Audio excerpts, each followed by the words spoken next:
జగన్, పోలీసులను బట్టలు ఉడదీసి కొడతా అంటున్నావు. పోలీసులు ఏమన్నా నువ్వు ఇస్తే వేసుకున్న బట్టలు అనుకున్నావా? కష్టపడి చదివి రన్నింగ్ రేసుల్లో ఎగ్జామ్స్ లో పాస్ అయి ఎన్నో వేల మంది పోటీ పరీక్షల్లో నెగ్గి వేసుకున్న యూనిఫామ్ ఇది. జగన్మోహన్ రెడ్డి గారిని విమర్శించే స్థాయి సుధాకర్ కుందా? తన భవిష్యత్ రాజకీయ ప్రయోజనాల కోసం అతను తన కాకి చొక్కాను, తన యాదవ కులాన్ని కూడా ఉపయోగించుకునేటువంటి ప్రయత్నం చేయడమా? మరి నేరం ఎవరు చేసినా అది నేరం కాదా? రామగిరి మండలంలో మీ వ్యవహార శైలి మొదటి నుంచి వివాదాస్పదం కాదా? వైఎస్ఆర్ కాంగ్రెస్ పార్టీ ప్రజాప్రతినిధులను నేలపైన కూర్చోబెట్టడం తప్పు కాదా? దళితుల్ని కించపరుస్తా నీ స్టేషన్ చుట్టూ తిప్పుకోవడం, వారిని అవమానించడం తప్పు కాదా? మరి తలారి రాజు అనేటువంటి ఒక వ్యక్తి చనిపోతే కొంతమంది అగ్రవర్ణాల వాళ్ళు అతన్ని కింద పడేసి దొమ్మల మీద తొక్కి అతను ఆ రోజు రాత్రే చనిపోతే నీవు మేనేజ్ చేసి కాదా వారి భార్యతో సంతకం పెట్టించుకున్నావు? ఇంటికి వచ్చి భోంచేసి పడుకున్నాడు, తర్వాత నిద్రలో గుండెపోటుతో చనిపోయినాడు అనేసి తెలుగుదేశం పార్టీకి సంబంధించినటువంటి నేరగాలను ఏ విధంగా నువ్వు ప్రోత్సహించినావో దాని ఫలితం కాదా ఈ రోజు లింగమయ్య హత్య? మరి 27వ తేదీన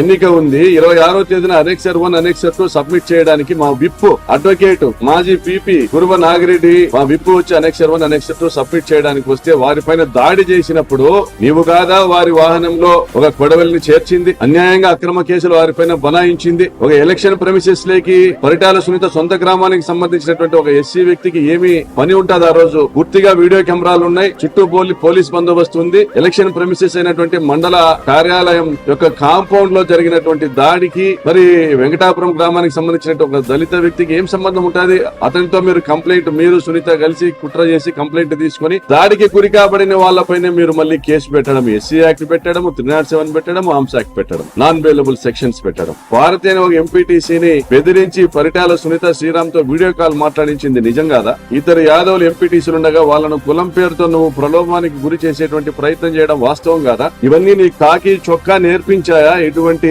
దిగజారుడు విధానాన్ని పచ్చ చొక్కాకు చట్టాన్ని చుట్టంగా చేయమని చెప్పిందా నీ కాకి చొక్కా? దీనికైనా నీకు కాకి చొక్కా ఇచ్చింది?